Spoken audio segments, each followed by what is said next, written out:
Hi, everybody. DJ here, and here to bring you what I hope to be a new line of successful NFL reaction videos here on YouTube. Our first today is going to cover the recent trade of Russell Wilson to the Denver Broncos for a whole series of draft picks. Now, let's cover the trade exactly. The trade exactly is Russell Wilson and a fourth-round pick go from the Seattle Seahawks to the Denver Broncos for 2 first-round picks, their number 9 overall pick in 2022 and their first-rounder in 2023, 2 second-round picks, their current 2022 number 40 overall pick and a 2023 second-rounder, a 2022 fifth-round selection, and the following players: quarterback Drew Lock, tight end Noah Fant, and defensive lineman Shelby Harris. Now let's look at it first from the Denver Broncos point of view. They're getting Russell Wilson. They haven't had a quarterback since Peyton Manning, which isn't that long in, NFL stands, but you know how it is. It's a what have you done for me lately league. And Russell Wilson obviously massively improves the team. Let's look at the Denver Broncos last year. They were 7-10, and probably their offense was considered basically garbage, which was kind of ridiculous considering they have Tim Patrick, Cortland Sutton, Jerry Jeudy, Javonte Williams. They're loaded. They're to me is the classic I'm a quarterback away team from being successful. And Russell Wilson at age 33 does exactly that. It is going to make them successful. They are going to be a much better team than they were last year, which is not very hard, but it's a relative thing because you look at the AFC West, and the AFC West is loaded. Like, you have Kansas City Chiefs with Patrick Mahomes. You have the Las Vegas Raiders who are on the up and up. You have the Los Angeles Chargers. I almost called them San Diego. I'm probably going to call them San Diego at some point. I'm just so used to them being the San Diego Chargers, but it is what it is. Now, Russell Wilson is going to improve them. I definitely see them as being a playoff contender. The problem is, like I said, that division's loaded. You had the Raiders in the playoffs. The Chiefs were the number one. They were the number 2 seed behind the Titans last year. And someone's got to be bad. Unfortunately, to digress for a second, it's probably going to be, it's got to be, to me, either the Raiders or the Chargers. I think it depends on whether they decide to keep Derek Carr for the Raiders. Theoretically, on paper, I think it should definitely be Chiefs, Broncos, Chargers, Raiders in that order. But it's the Chargers. If there's one thing they are spectacular at, it's failing. Or I shouldn't say failing, but not being clutch. Just look at their last game last year. With the whole overtime debacle and, not going for a tie, failed timeouts. It should have been so much better for them. Justin Herbert deserves way better.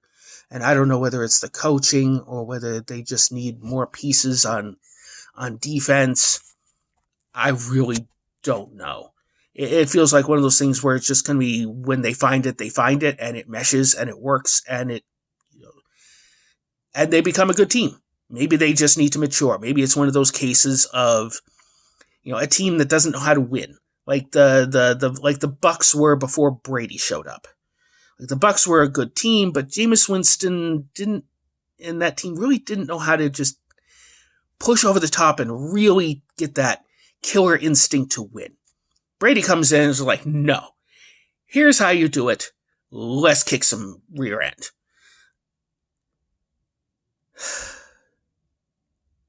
So yeah, I think that the Broncos are a playoff team.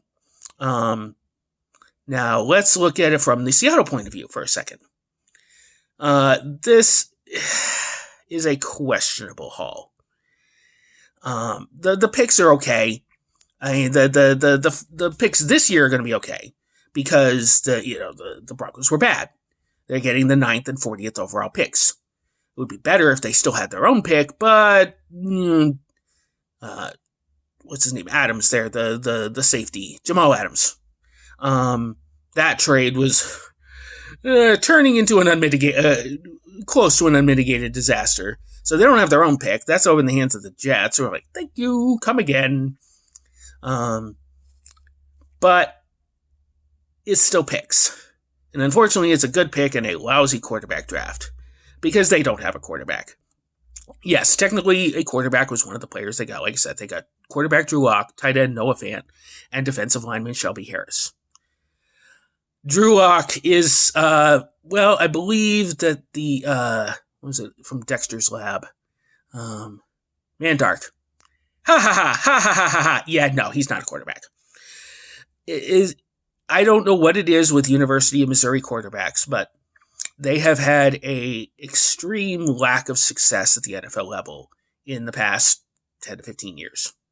Admittedly, there's only been a couple of prime examples, but you have two major first-round busts in Drew Lock and, if anyone remembers him, Blaine Gabbert, who's now, I know he was on the Bucs at one point. I don't know if he's still with them. I think they may have gotten rid of him when they drafted Kyle Trask. But either way, he's a clipboard holder. And he was picked pretty high, I think somewhere in the 10 to 12 range. And he's useless.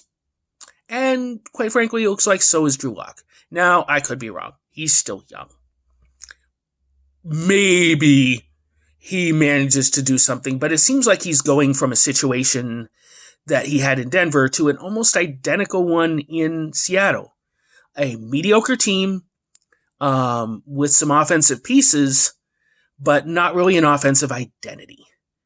Maybe that changes with Russell Wilson up, because it always felt like whatever Russ was good at was not what they wanted to be doing at the time, which makes no sense because Russell Wilson's amazing.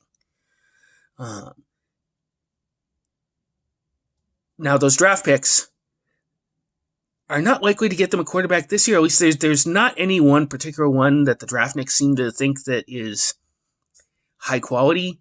Kenny Pickett, to me, seems like a mid pick. Like, he seems like he's okay. He may be a solid, maybe a poor man's Chad Pennington kind of deal. You know, he can be okay for you. He may, I just don't see a high ceiling for him. Malik Willis is, who the heck knows? I mean, you're talking about someone coming out of Liberty. I mean, it's the same as like Carson Wentz or any of the other, or Josh Allen or any of the other. They need development. And he's not going to be your quarterback for 2023. Or 2022, sorry. Now, maybe you start Locke and some combination of Locke and Geno Smith and draft someone like Malik Wilson as a project quarterback. I could definitely see that. That would at least be a higher upside use of your picks than drafting someone like Kenny Pickett or pulling in some veteran quarterback. They're going to have to make some good moves. I mean, the other players they got, Fant and Harris, seem like reasonably quality mid-range players. Mid-range in value, I mean. They're okay. But this haul just seems mediocre for Russell Wilson. I get, you know, it's like Stephen A. Smith always says about the NBA.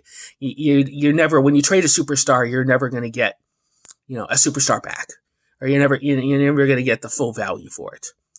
But it just, I get that they probably had to make the move, and this isn't a terrible haul for it.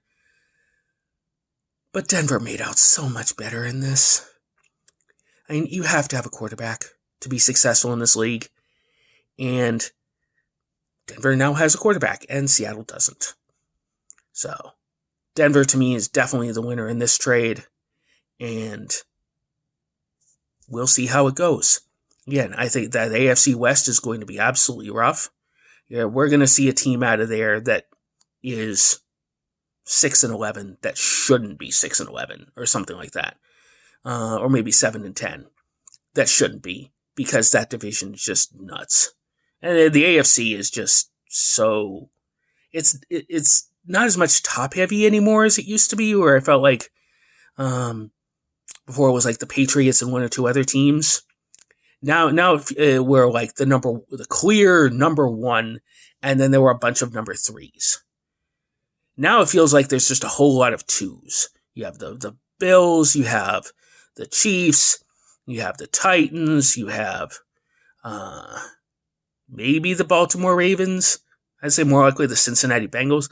Like, each of them are good, but they still have a significant flaw. They're all capable of dominating, but they're all capable of just laying an egg. So it's going to be a very interesting season, and obviously there's plenty more of the offseason to go. We haven't even hit free agency yet. Things are going to get very interesting. So I hope you enjoyed this video. There will be more coming. I'm going to be making another one on the trade of Carson Wentz to the Washington Commanders. It'll be a shorter one. But yeah, hope you enjoyed it, and give me a like and a comment if you can. And thanks.